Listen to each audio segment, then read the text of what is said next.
Hello, my name is McKaylee Polk, and I will be talking to you about Man Ray, the photographer, surrealist, and designer. Man Ray was born originally as Emanuel Rudnitsky to Russian Jewish immigrants. He was the oldest of 4 children. He was born August 27, 1890 in Philadelphia, Pennsylvania. In early 1912, the Rudnitsky family changed their name from Rudnitsky to Ray in reaction to anti-Semitism of the time. Emanuel already went by Manny, so he just shortened it down to Man and became known as Man Ray in his art. Man Ray later died November 18th, 1976 in Paris, France at the age of 86 years old.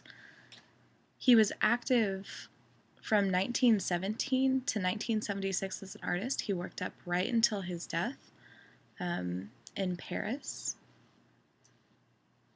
Early on in his childhood, Man Ray went to school at Brooklands Boys High School. Brooklands Boys School gave him a foundation in drafting and basic art techniques. After graduating, he turned down a scholarship for architecture to pursue art. His parents were very upset about this, but decided to support him anyways, and turned part of their house into his studio. He sporadically attended the National Academy of Design but found it was unuseful, so he later enrolled in the Furrer School, where he began to quickly develop his artistic skills. Man Ray became very influenced by the old masters that he would see as he would visit art museums while in school. He was also an admirer of contemporary avant-garde artists like Alfred Stieglitz.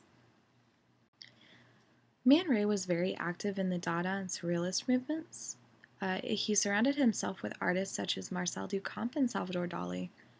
After meeting Duchamp, he began making ready-made works as well, such as his 1921 piece, The Gift. The Gift was put into a show and later disappeared at the end of that show. He remade the piece and named it Iron and Tax, and it is now in the Museum of Modern Art in New York.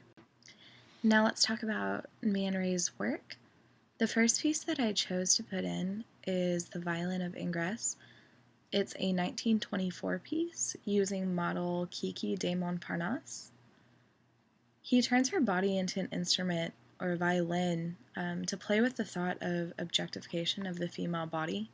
We see this a lot in Man Ray's work. She actually later became his love interest. This next one is called Glass Tears. It was done in the same year, 1924. This work was created soon after his breakup with lover Lee Miller. The model is actually a fashion mannequin, not a real person, and the tears are glass beads. This almost looks like a still from a film.